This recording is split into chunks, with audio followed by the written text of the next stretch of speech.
Saudações a todos, vamos iniciar mais uma aula dedicada a estudar o cálculo diferencial e integral sob contexto da análise real.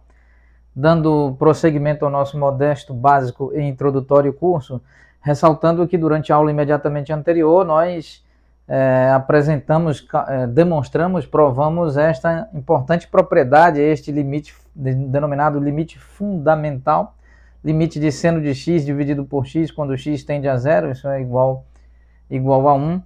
Vamos então aqui fazer a seguinte consideração. Nós calculamos para um seno de x positivo, quando o ângulo x está entre 0 grau e 90 graus, vamos então calcular para um ângulo negativo.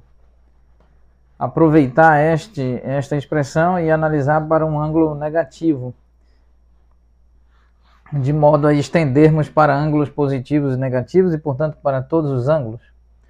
Então vamos fazer x, trocar x por menos x, e então nós podemos escrever limite de menos x tendendo a zero, seno de menos x dividido por menos x, isso é igual, então é igual, vamos calcular. Aqui nós sabemos que cosseno de menos x é igual a cosseno de x, conforme estabelecido pela trigonometria do círculo. Ainda o seno de menos x é igual a menos 1 seno de x. Muito bem. De modo que nós podemos escrever limite de menos x tendendo a zero. Seno de menos x pode ser escrito como menos seno de x dividido por menos x.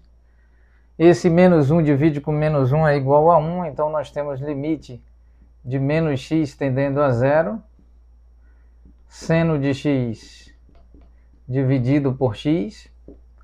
E nós sabemos que se menos x tende a zero, isso implica que x também tende a zero.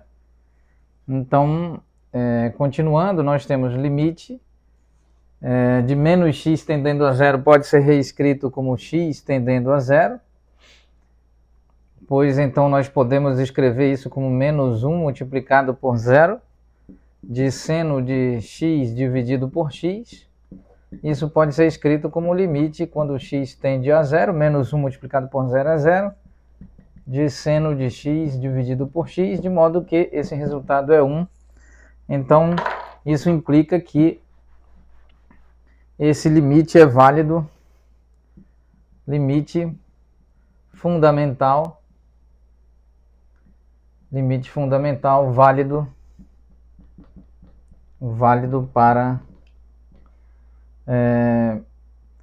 para todo x, tanto positivo quanto negativo.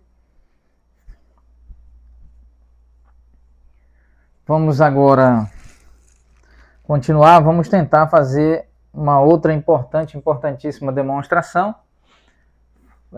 fundamentando-se na análise real.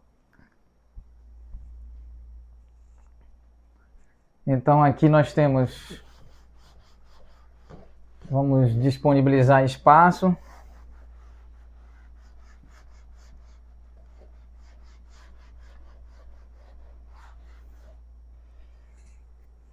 Então vamos analisar o seguinte teorema.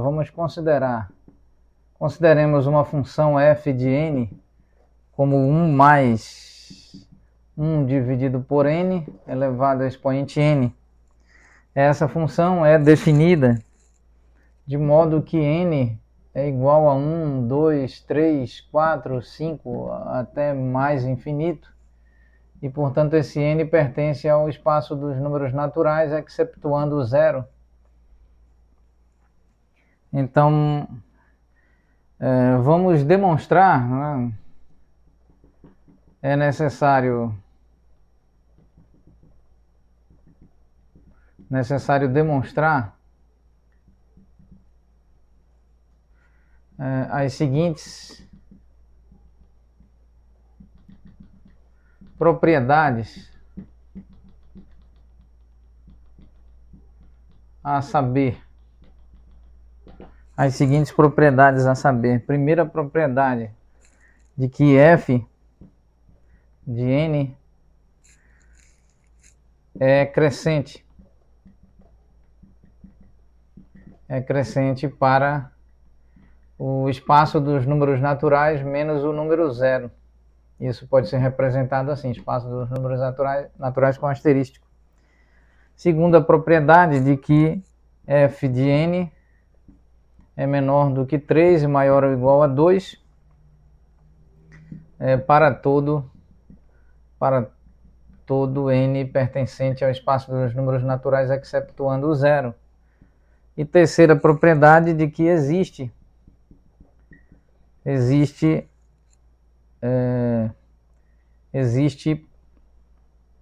o limite de f de n para n tendendo a mais infinito.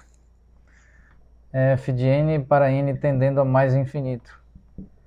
Então esse limite existe e nós, então, a partir da próxima aula, estaremos tentando analisar esta função com base na análise real e demonstrar estas três propriedades, verificar se estas três propriedades são satisfeitas para a função f de n igual a 1 mais 1 dividido por n, todo esse termo elevado a expoente n para um n que varia aí de 1, 2, 3, 4, 5, 6 até mais infinito, ou seja, em outras palavras, n pertence ao espaço dos números naturais, exceptuando o zero.